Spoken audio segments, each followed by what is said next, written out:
Yaksa dewa wileratanawa yaksa dewa wileratanawa kala muda bangkit ambeng kas angkara sarindara babate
Oh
Sarindoro babate kenceng.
Damtos Andreas selain dikenal sebagai pelukis dan juga desainer grafis, ia juga dikenal sebagai penyair yang sudah banyak menghasilkan karya puisi yang dimuat di surat kabar maupun majalah. Malam ini kami akan meluncurkan buku ketiga puisinya dengan judul Ilusi-ilusi pada sejuta miliar lembar daun lontar.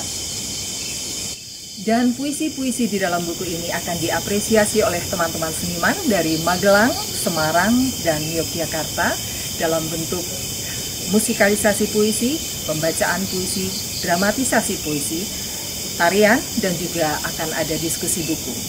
Dari Padepokan Seni Gubuk Kebon, kami luncurkan Ilusi-ilusi pada sejuta miliar lembar daun lontar, Damtos Andreas.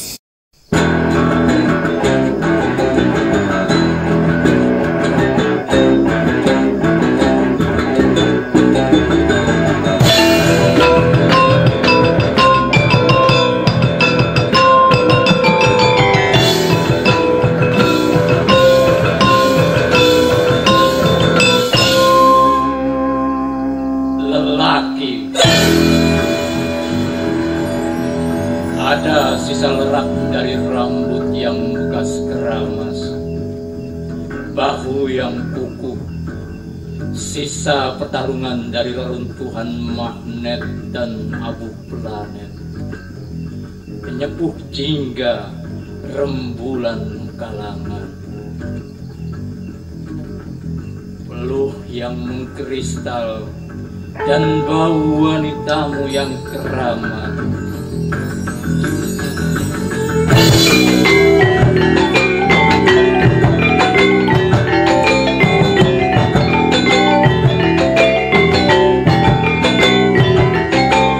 Setiap ledakan adalah bunuh dan terang kembang, suluk yang menjelajahi makhluk rumah dan dusun seberang gunung. Di napasmu setiap serangga tewas.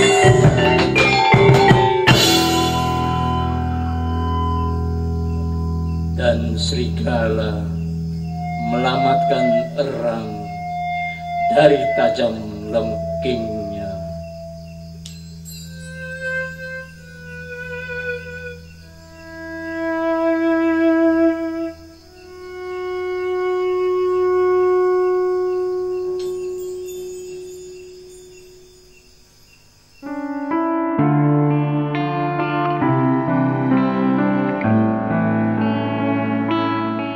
Mas Edi, ini giliran pertama nih Mas Edi ya. Kok mau-maunya ngasih epilog di buku ini? Hebatnya apa sih buku ini Mas Edi? Iya. Buku puisi ilusi pada sejuta miliar lembar dan lontar. Dalam prosesnya di saat-saat akhir saya memang dihubungi untuk memberikan catatan akhir. Kenapa kemudian saya mau? Ada beberapa hal. Yang pertama, saya sendiri nggak bisa nulis puisi, sehingga epilog yang saya tulis ini adalah tulisan orang yang awam puisi, yang tidak tahu puisi, tidak bisa menulis puisi, tetapi memiliki hak untuk menilai puisi. Itu yang pertama. Kemudian alasan yang kedua, ini sebetulnya Mas Dantos yang layak menjawab. Puisi itu sebetulnya gunanya untuk apa sih? Ayo, ada yang bisa jawab, Pak Nim? Puisi itu gua apa? Fungsinya gua apa? Betul ya. Nah, mungkin Mas Dantos itu nanti gilirannya untuk membela diri. Apa sih? Kok mau-maunya nulis puisi? Itu alasan-alasan kenapa saya kemudian bersedia menuliskan epilog atau catatan akhir dari puisi. Bagi saya puisi memang merupakan sebuah jalan, sebuah trek, tetapi itu hanya akan menyempurna pada penyairnya. Penyair yang menyetiai kata, menyetiai diksi-diksinya. Dan itu Mas Dantos sudah membuktikan. Diksi-diksi Mas Dantos itu ya seperti itu. Ada memang sekelas penyair berdebah. Pak Nindito kalau menulis itu selalu isinya berdebah, asu, dan seterusnya. Ada juga yang sekelas penyair rembulan bintang matahari. Itu kalau Mas Dantos kan juga seorang pelukis, jadi tahu di lukisan itu kan ada yang melukis kelasnya itu apa, pepaya, mangga, pisang, jambu.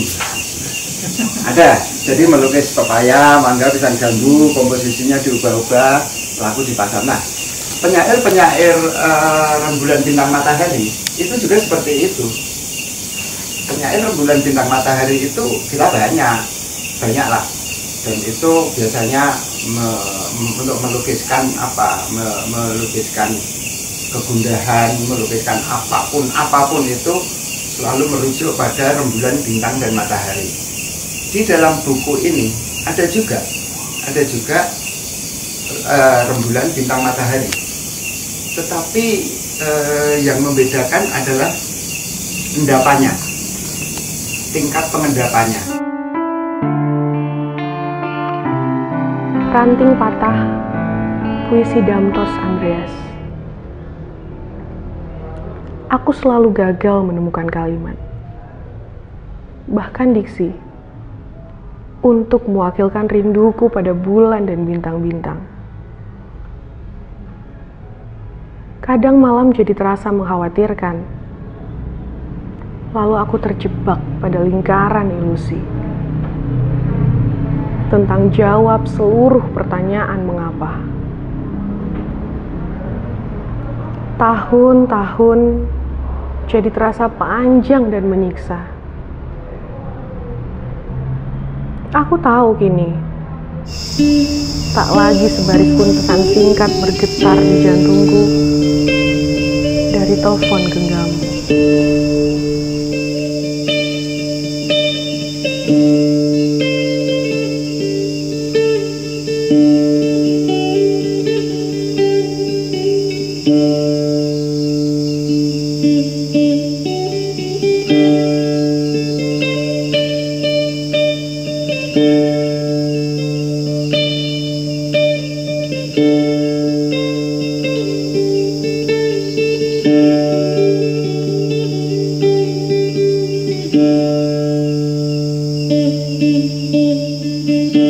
Tumbang. Setiap senja adalah waktu untuk kenangan. Alangkah angkuh sembarang kelebat kilasmu. Hari-hari lalu bagaikan sisa cerita yang dilempar ke keranjang oleh sang pengarang, kusut dan usang.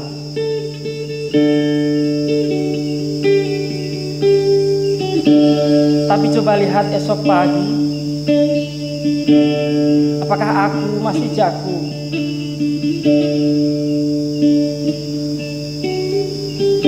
Membujukmu dengan puisi.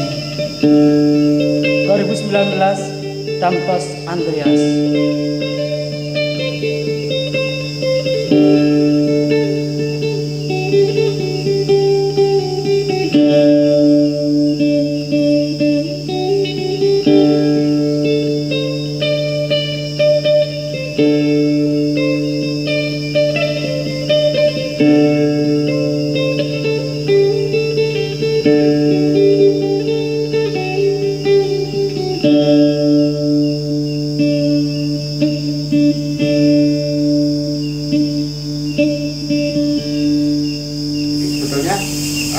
Mas Dantos itu dalam buku-buku ini itu hanya ingin ngomong, biarlah yang pahit kopi saja, hidupmu jangan. Intinya itu aja, Mbak. Ini dari tadi kan kayaknya baru ngalem-ngalemnya nih, Mas. Kalau kekurangannya menurut Mas Edi ada nggak sih? Saya tidak pernah ngalem dan tidak pernah ngece, karena jawaban saya belum pertanyaan saya belum dijawab. Pertanyaannya, kok gelem-gelemin nulis puisi ini untuk apa? Itu loh, itu penting banget sih. Itu pertanyaan mendasar. Sebenarnya pertanyaan yang akan saya karena gini loh, anak-anak muda sekarang itu kenapa kok mereka kemudian tidak suka nulis puisi? Nah, puisi ini benarnya gue apa toh? Ketika itu puisi-puisi kritik sosial, Rendra, Rahardi, siapa lagi? Banyak kan? Kadir Anwar juga ada kritik sosial. Mereka Mas Dukul itu, Biji Dukul, satu kata, lawan. Itu legendaris banget. Apa yang kemudian terjadi? Indonesia yang tetap gini-gini saja. Sejak saya lahir sampai ganti presiden berapa puluh kali, ya segini-gini aja. Tidak bisa dirubah dengan puisi. Tidak bisa. Tapi mereka tetap harus menulis untuk mengingatkan anak-anak muda itu.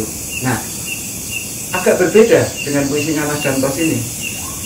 Puisinya Mas Dantos ini kok lebih banyak ngajak kita ngalamun.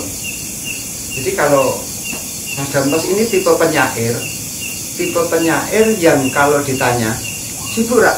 Sibuk? Bisa ini sibuk apa tak? Ngalamun. Kenapa kok sibuk ngalamun?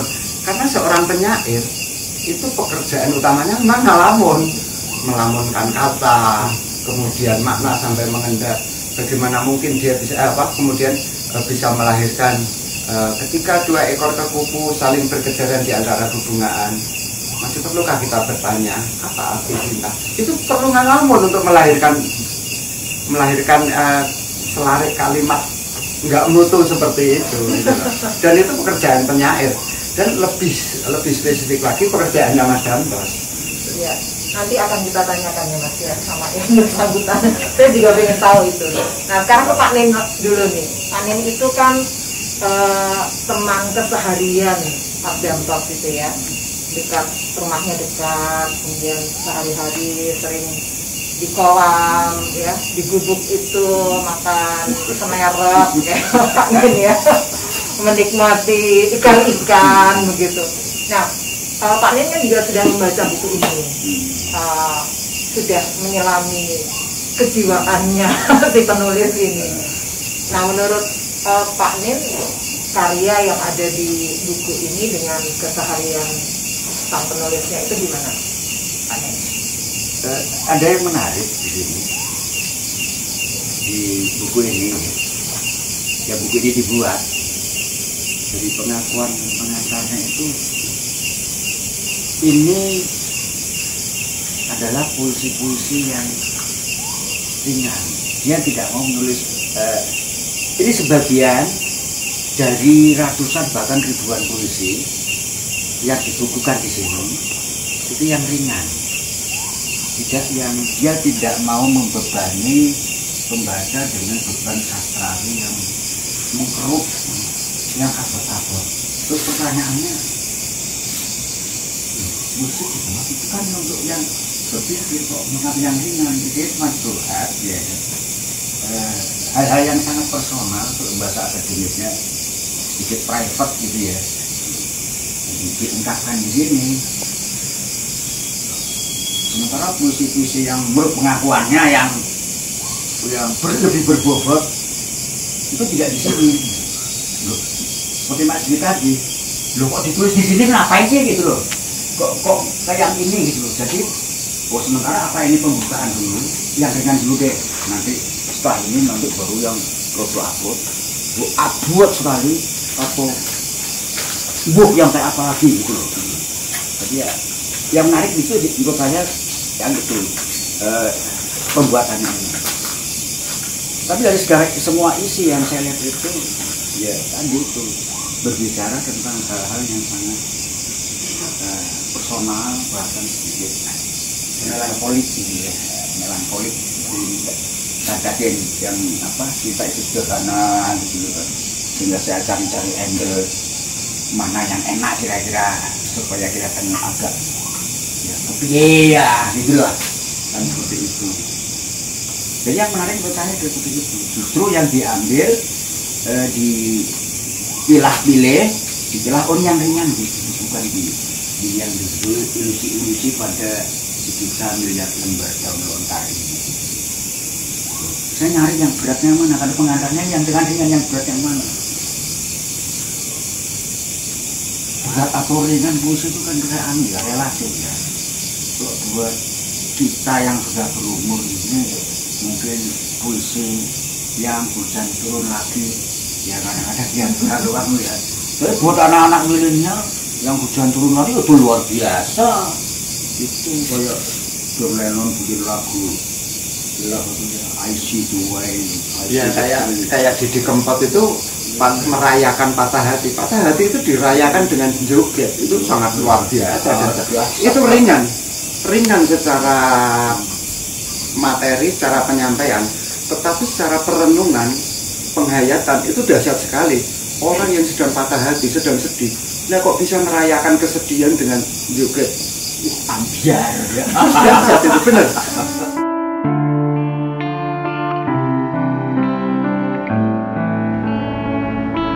Wangi Banowati, karya Damtos Andreas. Puisi ini untukmu. Ku lepas jemparing menuju sembarang langit asing. Biarlah ia mencari sendiri takdirnya, menembus ruang gelap dan tebaran abu planet, menjelajahi sistem tata surya yang kacau di antara tebaran bintang di langit suwung. Kupilih yang paling redup sebagai suluh membaca jejak dalam gugusan galaksi paling sunyi. Cahaya yang ambigu melemparkanku ke ceruk lubang waktu dalam tubuh wangimu. Lantas, izinkan aku tinggal untuk kembali menjadi bayi ekstraterestrial yang terlelap dalam dekapmu, dalam mimpi abadi paling ngilu. 2018.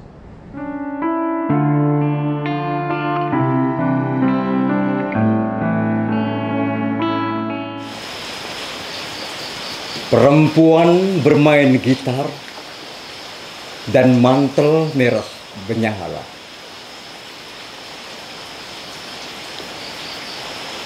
Suaranya serak basah. Ia menyanyikan lagu-lagu balada. Perempuan itu memainkan gitar dengan tangan kirinya. Wajahnya bercahaya seperti tanpa garis dan raut. Mungkin lebih terlihat beku. Perempuan itu masih cukup muda. Tubuhnya kuat dan gerakannya lincah. Ia terlihat dari ujung jalan sebab mantel merahnya menyala. Ia menyanyikan lagu-lagu yang bercerita tentang seorang lelaki tua. Seorang lelaki tua dari punggung gunung. Tubuhnya tegak, tapi kakinya rentah. Mantel bulunya lawas. Ia sudah terlalu mengena tiap jengkal. Selain satu ruang gelap hatinya, dia suaminya. Suami yang ditinggalkannya.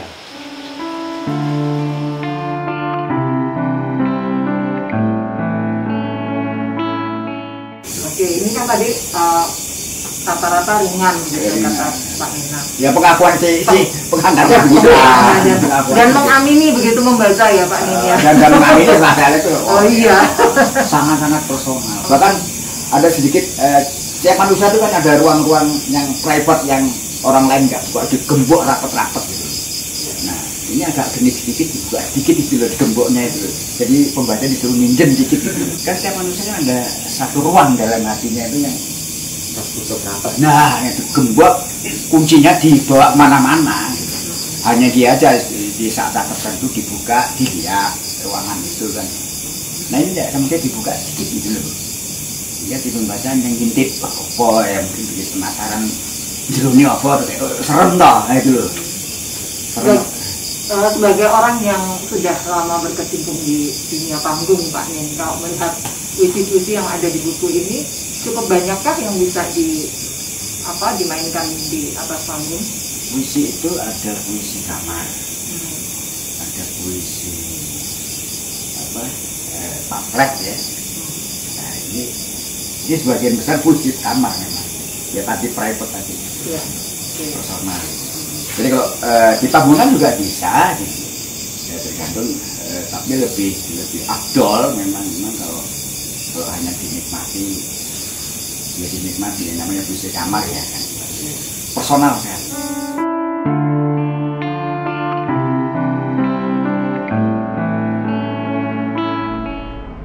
Tidak ada kisah selain darah yang membekas di engsel kamar tak bernomor. Ada bau keringat perempuan yang mati seabad lalu. Ada sengat nafas bidadari terkutuk. Ada suara lenguh singkat unggas terbang yang dipancung jagal sial. Engkau bersembunyi dalam cangkang, memeluk Durga dan meremas susunya yang kerontang, mengulum busarnya yang melepah pisang. Jantungmu kucal diperas insting dengki para dayang taman Durgawi. Sambutlah ajal, rayakan dalam rintih maha sunyi dengan syahwat angkuhmu.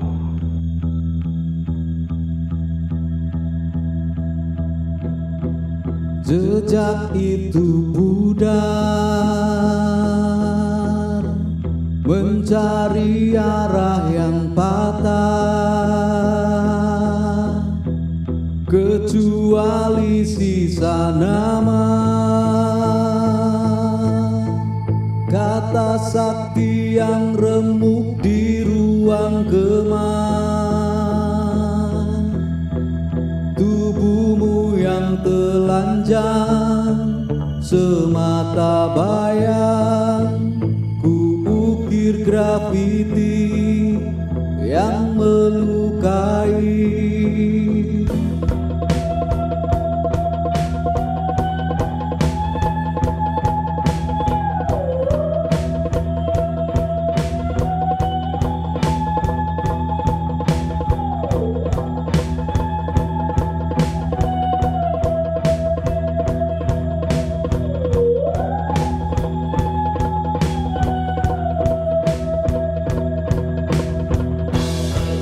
Lalu di pintu gembok yang berkarat, luka tua paling ngilu, kata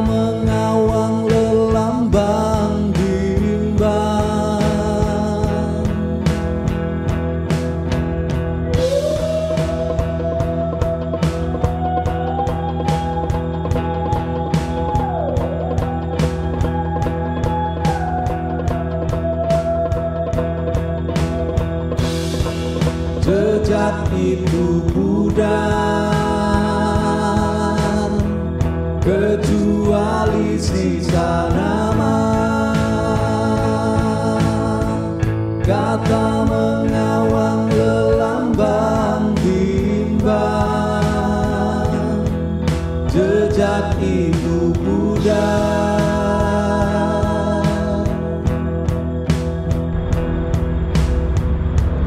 In the Flash, puisi Damtos Andreas.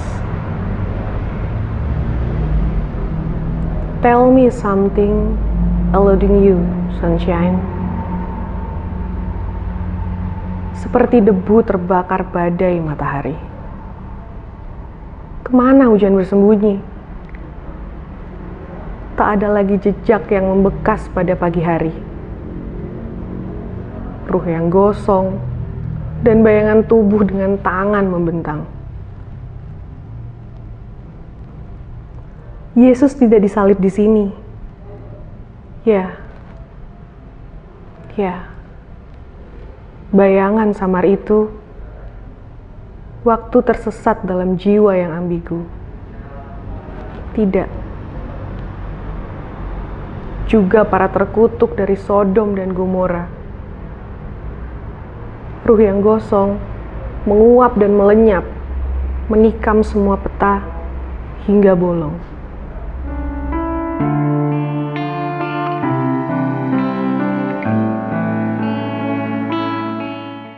Kita akan menuntaskan penasaran kita dengan langsung bertanya kepada penulisnya ya Pak Ilya.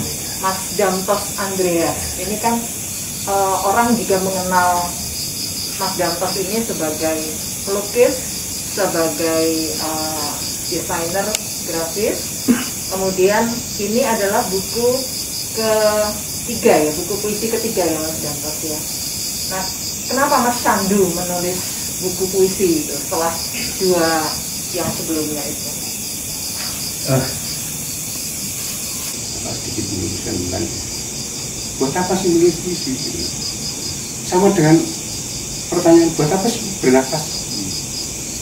Buat apa sih makan? Itu pertanyaan malah lebih penting. Artinya gini, menulis puisi itu lebih penting dari semua hal itu. Pasti dalam pikiran teman-teman tadi ada tulisan besar. Kok? Jadi gini, proses menulis puisi itu seperti yang saya alami. Jadi saya nggak ngarang itu. Alami adalah memperkuat sudut pandang kita untuk melihat banyak hal. Sekarang bayangkan semua politikus Indonesia itu menulis puisi, tidak akan ada korupsi. Ya karena kalau menulis puisi itu dasarnya jujur ya, jujuran ya. Menulis puisi harus jujur ya. Harus itu selalu jujur. Artinya lemeannya jujur itu ya. Itu sesuatu yang sadar.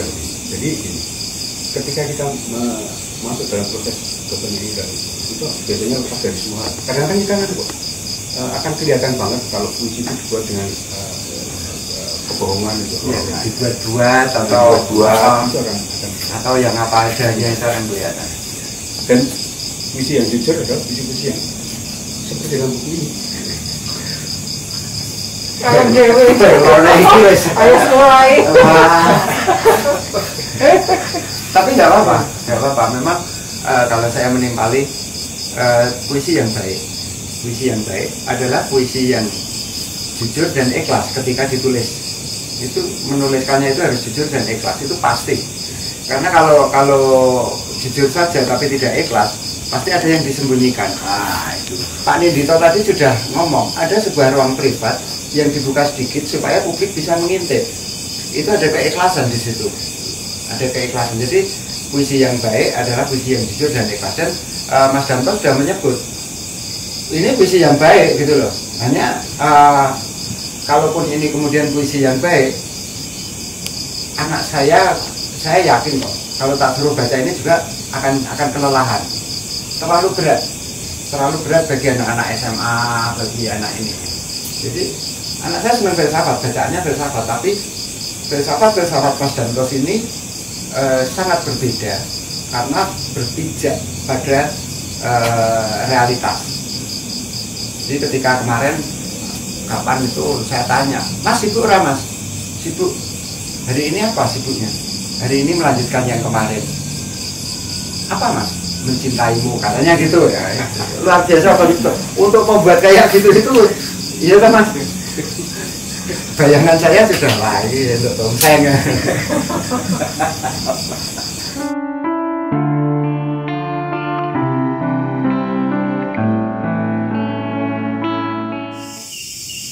Gadis bergaun putih.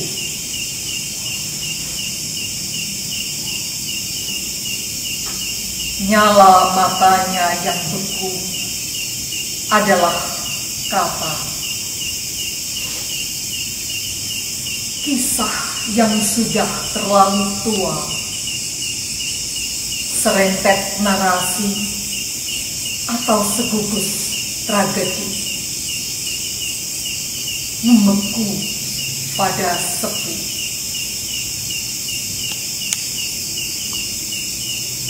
Gaun putih teronggok di pucuk-pucuk gandum.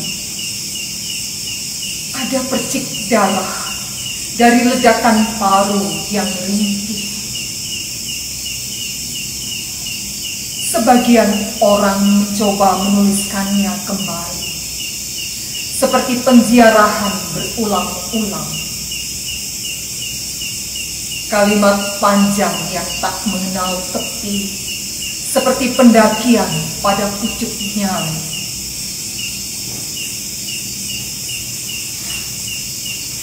Di sisi gunung, tergelar hutan, dibatasi padang ilalang. Rumah tua di tengah hamparan padang, dan pejantan tua itu semakin tua dan rapuh. Di sisinya tubuh kekasih tergolek, meletakkan luka yang senantiasa nganga.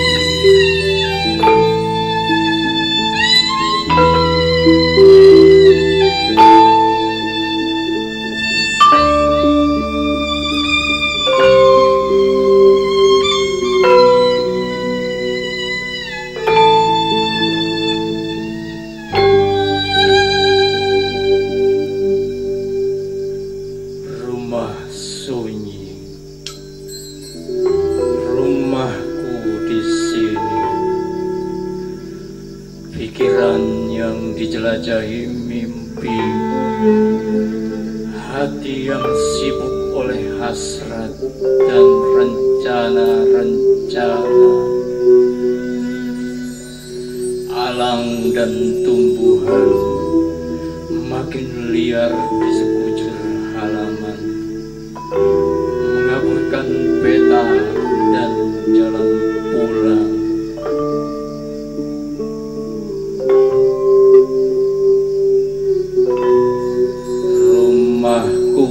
Makin remang, udara ambigu yang menyiksa, dan sunyi tumbuh ganas. Jutaan serangga di tubuhmu.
Puisi pagi,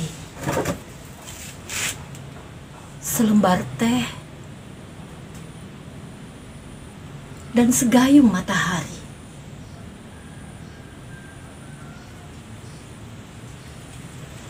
Apa yang kau dengar? Dari unggas, reranting,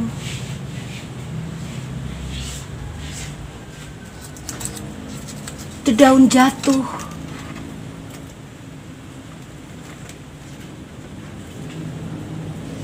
batang-batang rapuh, bebatu,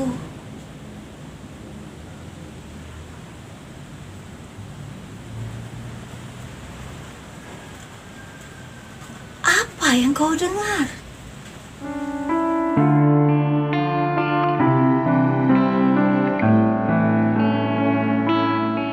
Satu hal yang paling penting dari ini adalah kita tidak akan pernah bertanya ini apa. Karena ketika seseorang memiliki penyair yang baik, memiliki orang pembaca yang baik tidak akan bertanya puisi itu tentang apa. Tidak. Karena puisi tidak menyampaikan sesuatu, tapi mengajak orang untuk mengalami sesuatu yang dialami. Dan kemudian pembaca yang baik itu akan merekonstruksi seluruh pengalaman puitiknya itu menjadi pengalaman baru, dan itu selalu seperti itu. Jadi tidak semua pengalaman penyair itu adalah pengalaman yang mutlak, tapi selalu membuka diri untuk pengalaman-pengalaman lain yang dialami oleh pembaca yang baik.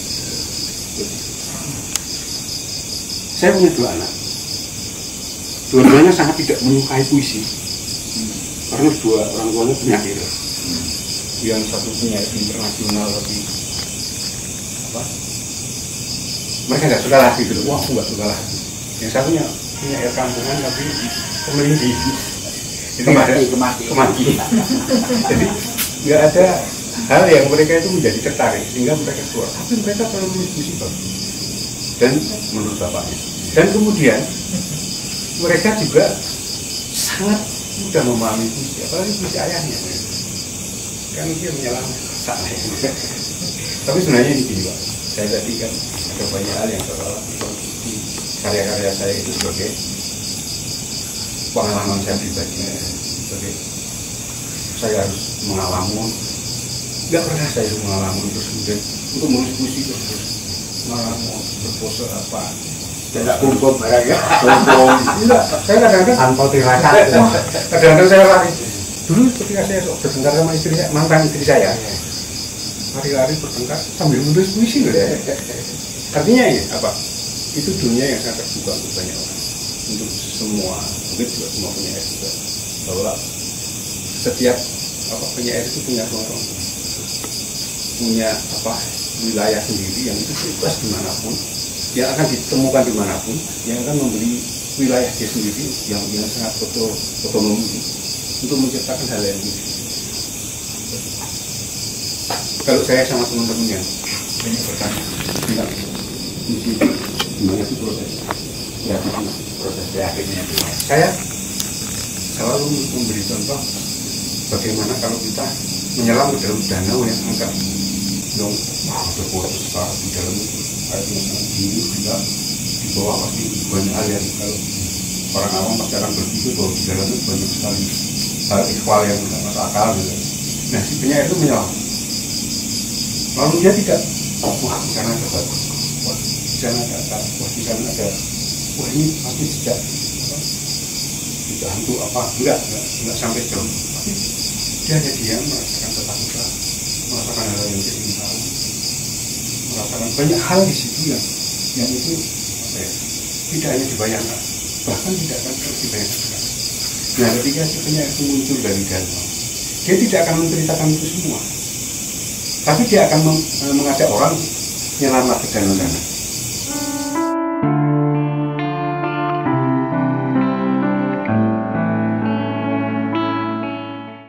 Perempuan Bersayap, karya Damtos Andreas. Seperti unggas-unggas pulang petang Jarinya mengertap dan tubuhnya melompati awan. Waktu aku rebah, ia meregangkan sayapnya. Dan umpama elang cakarnya mengunjam pendar dadaku. Ikan-ikan terbang menancapi paruhnya, dan sebelum laut surut, kaki-kaki runcingnya memutar, dan seketika keningku memuncratkan ragu.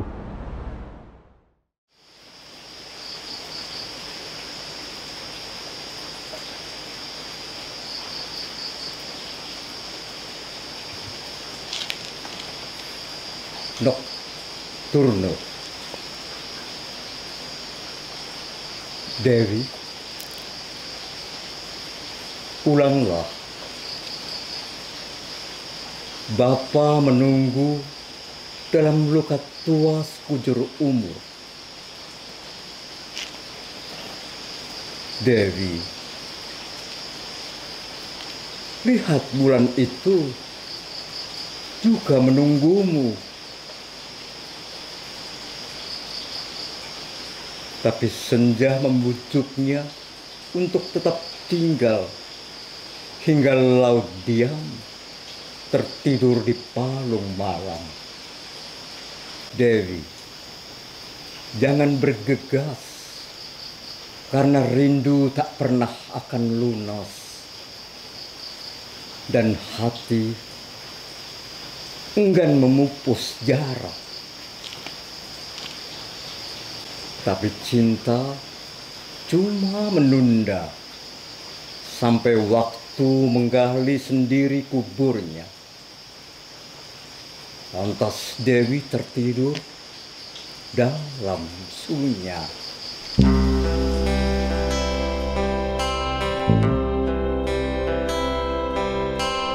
Ketika engkau tidur, aku menyusuri sembarang halaman pada tubuhmu.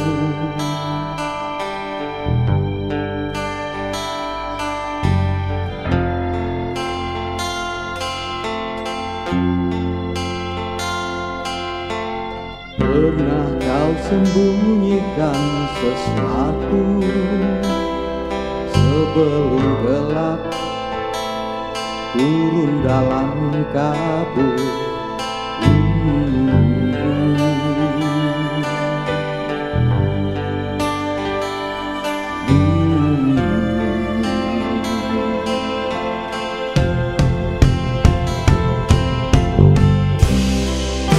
Mungkin kunci atau sekedar jarum penyumbat waktu. Mungkin kunci atau sekedar jarum penyumbat waktu. Mungkin kunci atau sekedar jarum penyumbat waktu. Mungkin kunci atau sekedar jarum penyumbat waktu. Aku ingin mencium wangi dalam ceruk tabirmu.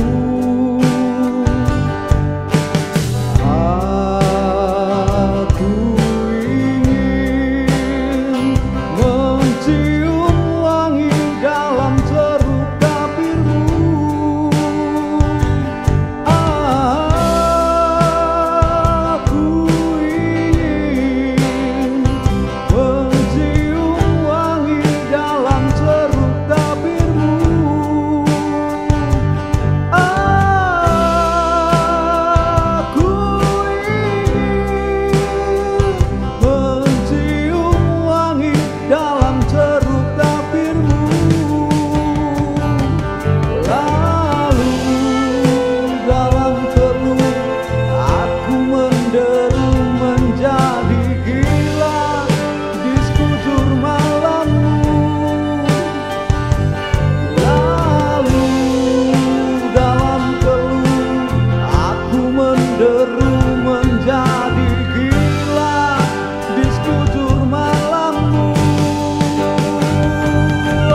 mencoba membandingkan apa yang disampaikan Mas Dantos ini.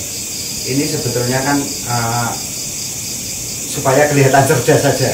Jadi ngomong bulat, ini memang ben ketok cerdas. Tapi aslinya itu aslinya Mas Dantos itu cuma pengen ngomong gini.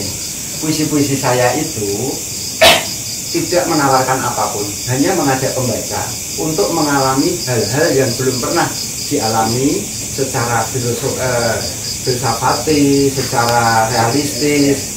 Kemudian bisa atau tidaknya menangkap apa pesan saya dalam puisi adalah tergantung kepekaan perangkat puitik sampean semua. Tapi dia ngomongnya bulat itu selain durasinya benjowo itu tidak cerdas Mas. Akhirnya gitu itu. Nggak usah kita cerdas. Tapi ada yang lebih menariknya begini. Di sini disebutkan bahwa beliaunya tidak ingin membebani pembaca terhadap beban sastrawi. Artinya suara pikiran yang bulat-bulat tadi tidak mau membebani, yang maksudnya yang ringan aja lah, yang tidak dimengerti. Tapi kontradiktif sudah kan, roh ini ya dari cara menjelaskan apa ketok yang bulat-bulat gimana kan jelas ketok. Itu sudah membebani hal yang sastrawi kan gitu loh. Tapi gini Pak Nin, saya jadi ingat Pak siapa ya, Pak Febio ya, Pak Sapardian ketika ngomong cinta sederhana seperti api yang tidak kayu yang tidak api yang tidak sempat pamit ketika membakar kayu. Itu kan sebetulnya memang sederhana, mudah dimengerti gitu. Kalau saya menangkap puisi-puisinya Mas Dantos ini sesungguhnya juga kalau kita secara utuh bacanya, tidak sepenggal itu gampang kok, dipahami gampang, sangat-sangat gampang. Jadi benar kalau tidak membebani pembaca secara sastrawi itu benar. Pesan yang disampaikan itu tidak membebani. Yang membebani adalah cara menyampaikannya. Itu aja. Ini Mas Dantos, saya jadi penasaran. Buku pertama Memo Dewi, buku kedua Serius Kata Sebisu Kalah, ya. Kemudian yang ketiga ilusi-ilusi pada sejuta miliar lembar daun karena. Ini kalau teman-teman sudah pernah membaca yang Memo Dewi dan yang Sebisu Kata ini, dengan yang ketiga ini apa yang membedakannya? Apakah setipe atau ada perbedaan? Konsep saya masih sama. Ini dalam ciptaan saya tidak ingin menyampaikan sesuatu secara narasi, tidak ingin bercerita dengan sesuatu, tidak ingin memberi pemahaman dengan sesuatu, tapi ingin mengajak pembaca untuk mengalami, menyelami apa yang saya proses saya yang mungkin saya fanatik dengan itu. Karena proses penyairan hampir semua penyair bagus yang saya baca dia berangkat dari sikap itu. Dan itu yang membedakan puisi dengan karya-karya lain. Artinya begini, puisi itu punya ruang untuk menempatkan semua pembacanya itu pada aspek pada sugesti untuk mengalami apa yang diungkapkan punya atau yang disampaikan. Sedangkan karya sastra lain itu ingin mengisahkan. Ketika mendengar membaca karya sastra lain, orang tahu ini bercerita tentang ini.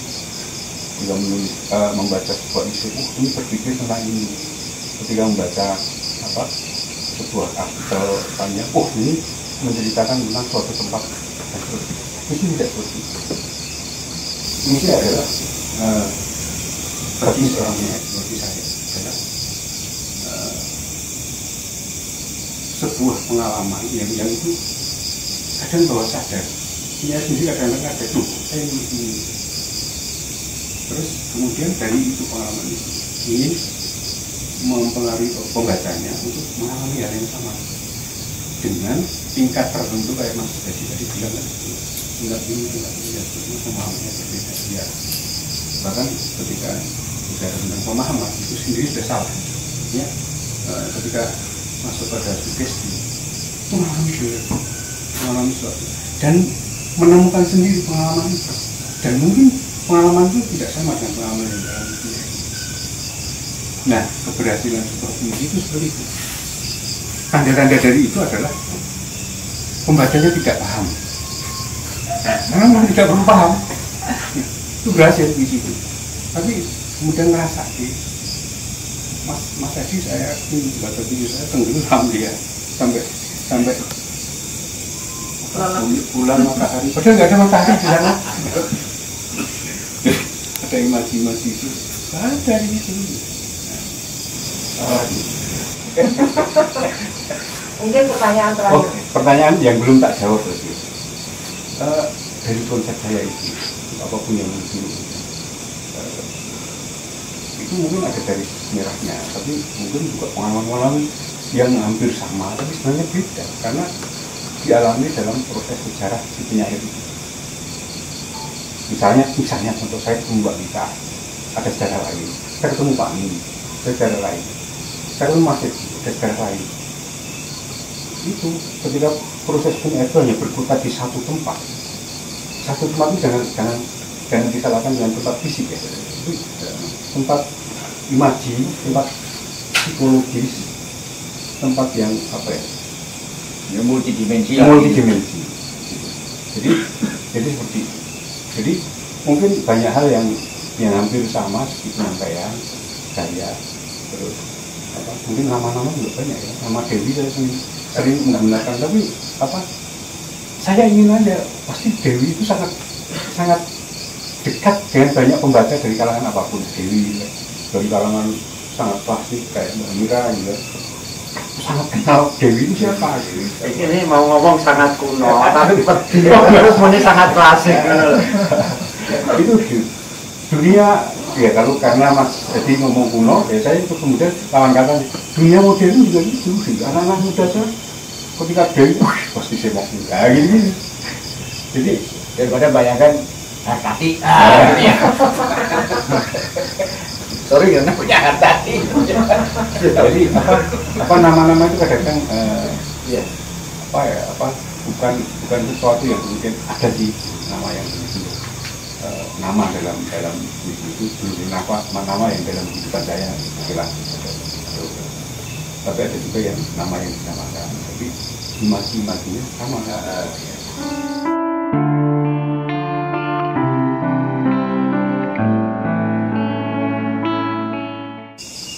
Cinta yang sederhana.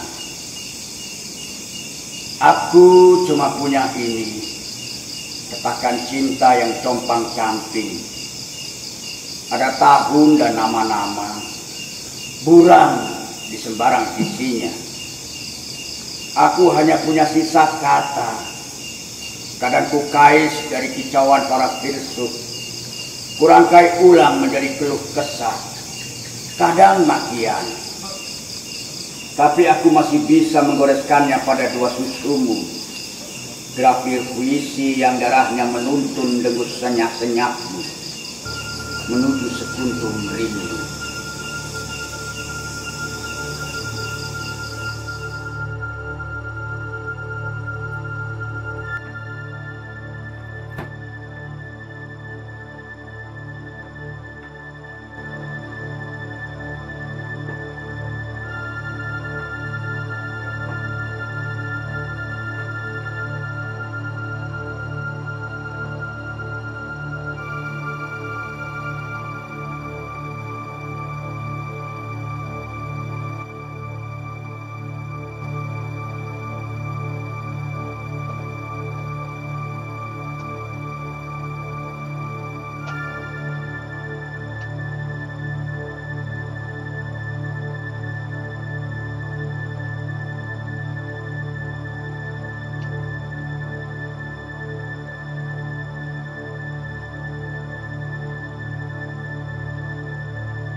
Nyala matanya yang beku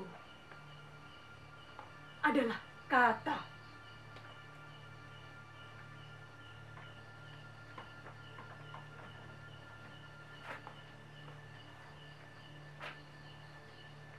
Kisah yang sudah terlalu tua.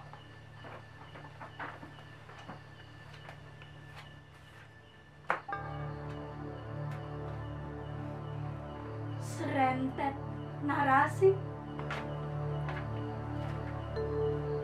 atau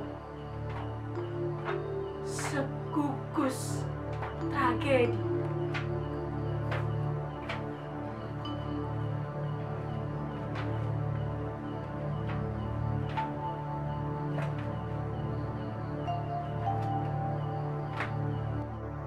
Membeku, ada sepi.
Gaun putih teronggok di pucuk-pucuk gandum.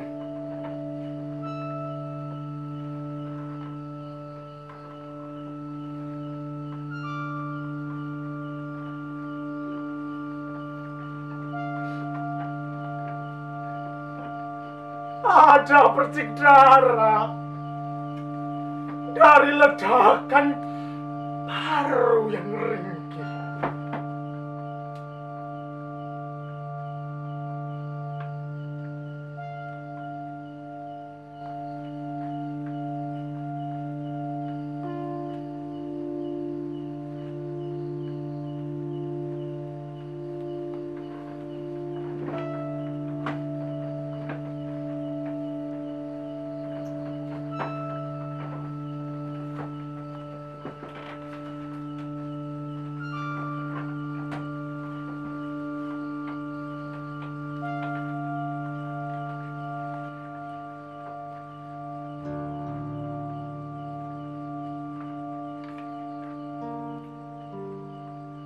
Sebagian orang mencoba menuliskannya kembali.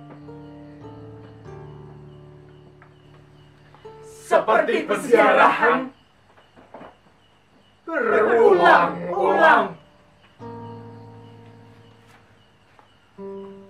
Kalimat panjang yang tak mengenal tepi. Seperti pendakian pada pucuk nyali.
Tuhan.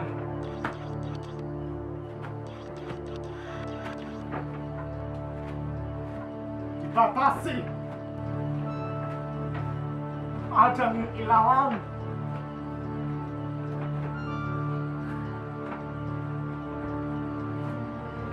Rumah tua di tengah hamparan ladang.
Dan pejantan tua itu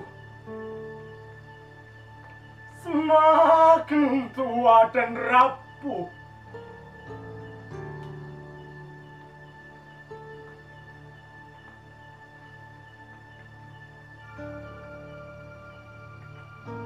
Di sisinya tubuh kekasih tergolek, meletakkan luka yang senang tiasa nganga.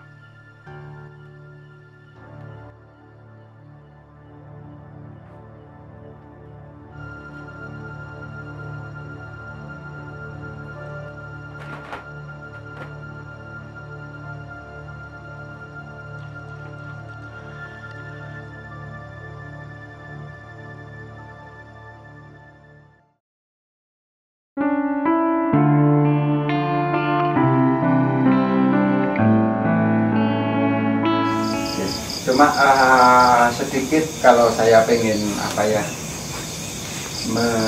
menggarisbawahi puisi-puisi Mas Dantos ini memang berbeda dengan gaya puisinya, meskipun derajat tirakat perenungannya, tirakat perenungan dan penciptaannya saya yakin itu mirip-mirip dengan Sapati, mirip-mirip dengan siapa? Bukan, kalau Gunawan Muhammad lebih ke lebih ke banyak perpustakaan yang masuk, lebih ke ensiklopedia.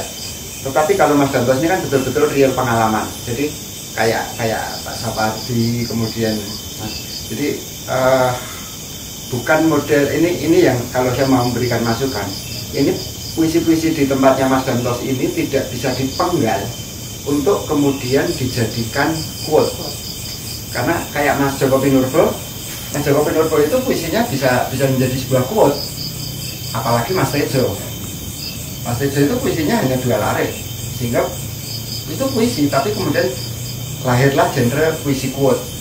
Quote-nya apa? Kalau generasinya Gepeng, generasinya teman-teman muda itu kan ya macam aku mencintaimu dalam suka dan saku, ya macam kayak itulah. Itu puisi dan sudah perenungan. Sudah perenungan. Aku memang mencintaimu dalam suka, tapi tidak dalam duka, dalam saku. Ya. Itu lebih realistis ya. Lebih realistis, itu gaya-gaya sekarang udah kayak gitu. Nah itu kan bisa menjadi sebuah quote. Kalau di tempat puisinya Mas Dantos ini, sependek apapun tidak bisa dipenggal untuk memberi makna yang berbeda. Ini satu rangkaian. Ini kelebihan sekaligus kekurangan. Kelebihannya jadi nggak bisa dipenggal. Mas, aku tertarik baris puisimu yang terakhir ini. Tak gabung dengan baris puisinya ini supaya tidak kelihatan plagiat misalnya. Ada yang mau plagiat, kelihatan kok. Oh ini diksinya, rangkaian kalimatnya itu punyanya Mas Dantos, kelihatan. Jadi hati-hati kalau mau ada yang memplagiat puisinya Mas Dantos, pasti ketahuan. Itu keistimewaan. Itu keistimewaan. Tapi kekurangannya tidak bisa dipotong, disablon yang kaos terus didol itu kekurangannya. Bisa jadi quote ya. Nggak bisa jadi quote.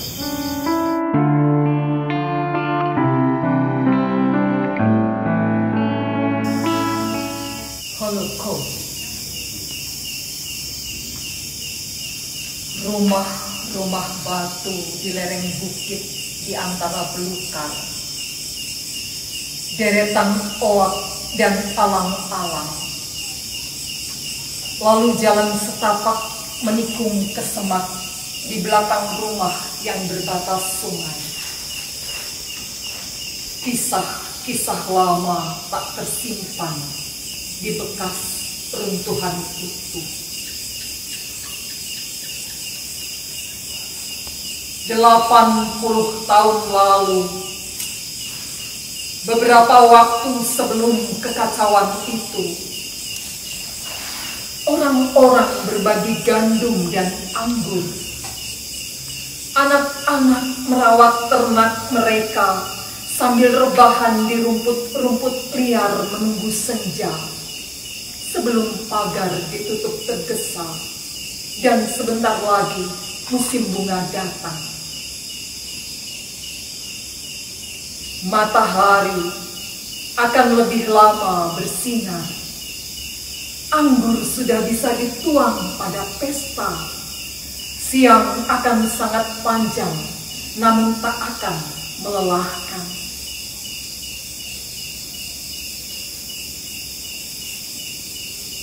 Lalu langit tiba-tiba gelap. Orang-orang diarak ke stasiun dan ditumpuk dalam gerbong-gerbong seperti ternak yang akan diusung ke rumah jagal. Mereka tak sempat tahu bahwa desa mereka habis, selain jejak pada kepulan asap di langit yang memedihkan mata dan kenangan.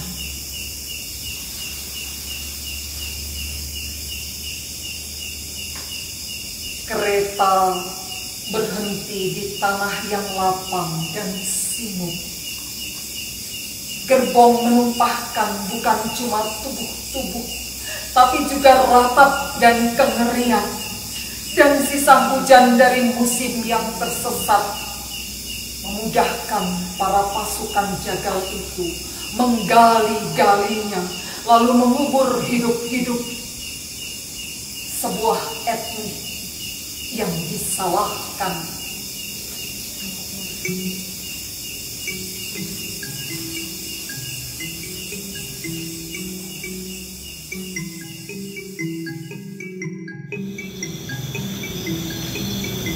Di kafe, aku memesan puisi paling pahit dari racun empedumu, Dantos Andreas.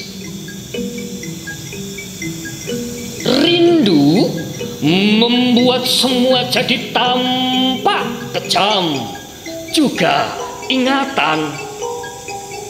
Selain setumpuk buku sampah dari para penulis sampah, di meja ini hanya ada ponsel yang memajang foto binalmu. Kini aku telah jadi benda kenangan yang ingin selalu kusumpai agar kau tidak terus menguntitku. Nyahlah, ku Panggilkan ambulan yang akan mengirimmu ke kutub utara. Membekulah dan bawa kesombonganmu ke sana. Lalu lagu dari ruang dalam seperti penggalan fragmen yang mengejekku. Lalu sekian pasang makhluk asing di setiap bangku pada ruangan itu terbahak membaca raut wajahku. Astaga, dunia seperti dilanda wabah, seperti kutub yang melahirkan sekumpulan masyarakat bebal. Mereka adalah cikal yang akan menjelma generasi duplikatku. Para penyembah cinta seperti berhala, sekelompok alien yang sia-sia. Maka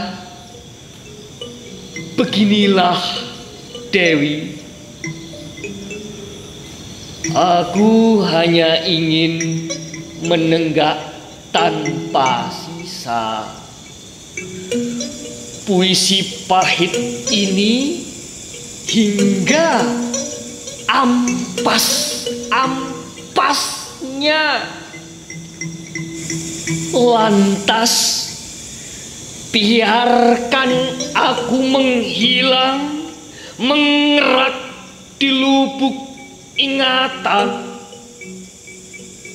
yang selalu coba kau lupakan.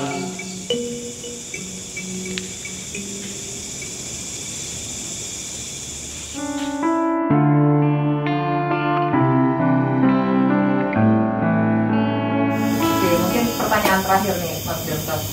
Setelah ini apa? Mangan kopi saya Mas. Ada mangan brongkos, ada apa ya? Masih ada benang merah dengan tinggal juga ini juga cerita ini yang bagian dari interview giringan dan sebagainya. Terus Mas Eki juga banyak hal yang menyorot tentang ini dan kemudian apa namanya? Ada hal yang kayak tidak terjawab dan sebagainya.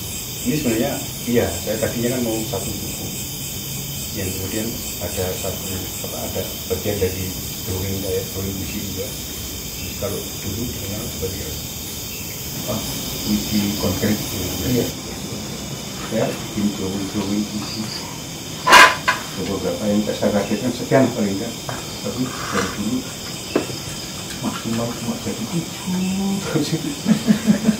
Kalau nunggu itu nggak akan jadi ya. Kemudian oke lah, kalau itu saya pilih dulu ya ringan-ringan dulu. Dan ternyata ringan pun berat. Ini mau hebat. Ringan pun berat. Nah, setelah ini seperti tadi yang dibacakan Mbak Wita, Holocaust. Saya lebih senang Holocaust. Itu bagian dari buku saya yang kemudian itu. Dan ada juga yang dibacakan bekas sejarah di Engsel Pintu itu tentang Karang Pintu. Seorang sutradara hebat yang dia bermain-main genre filmnya genre film horor.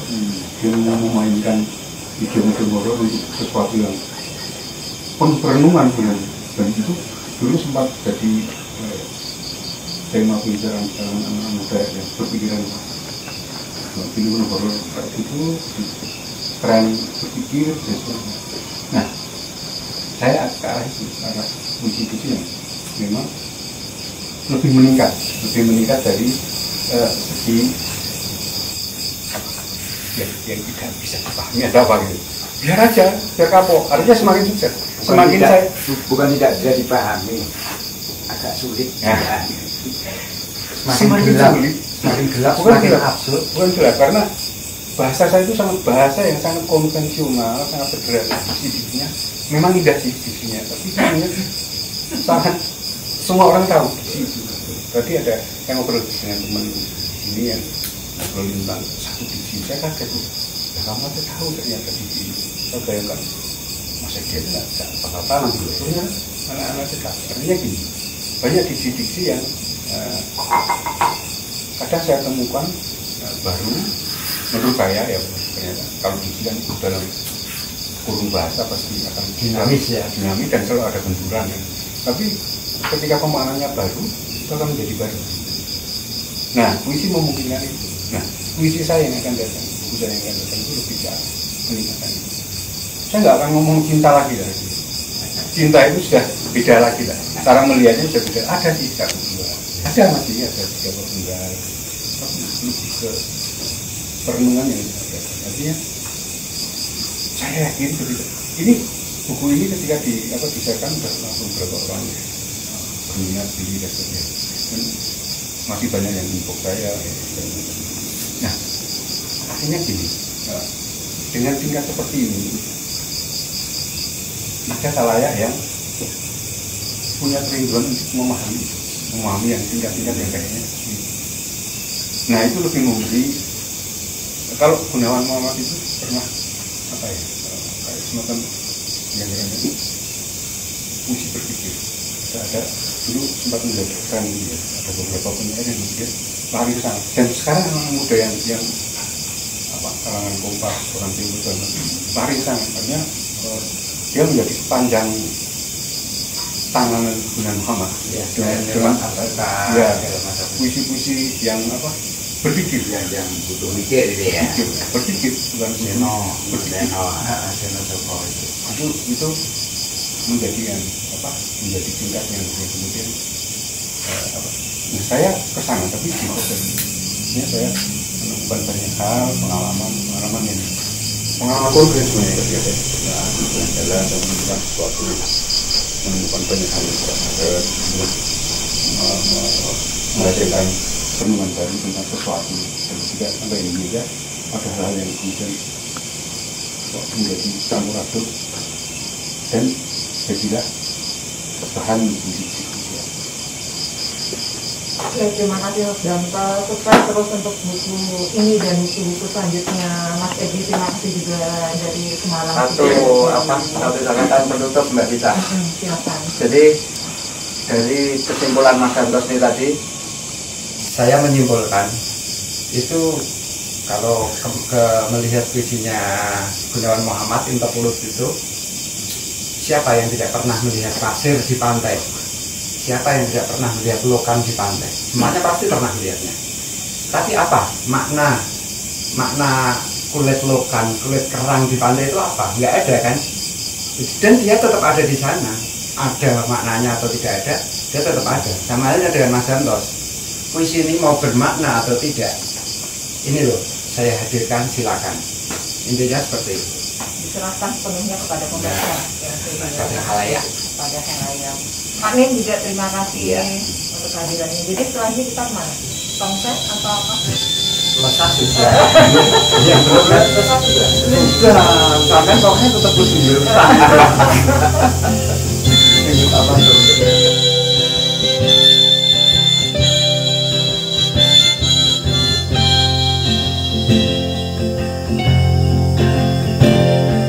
Berjalan melangkahkan kaki, menggapai mimpi, meraih cita-cita.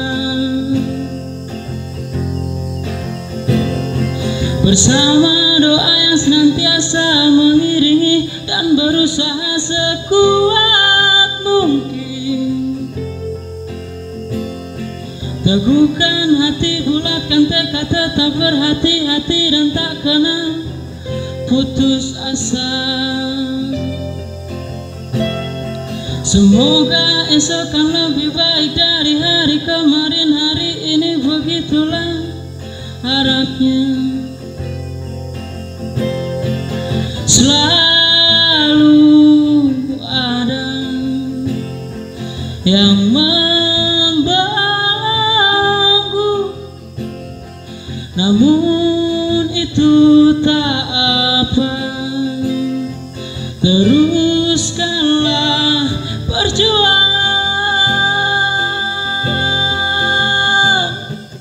Jika telah merasa lelah, rehatlah sejenak. Tak usah dipaksakan begitu.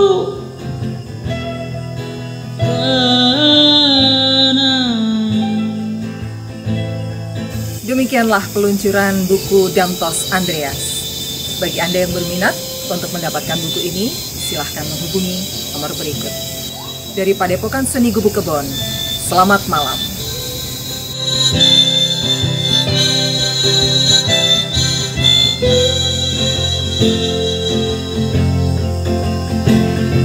Selalu ada yang membelenggu, namun itu tak apa.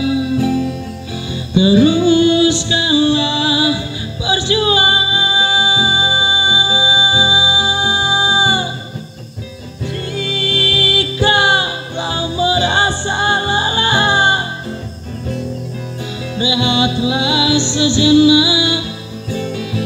Tak usah dipaksakan begitu. Tenang, jika kau merasa lelah, rehatlah sejenak. Tak usah dipaksakan begitu.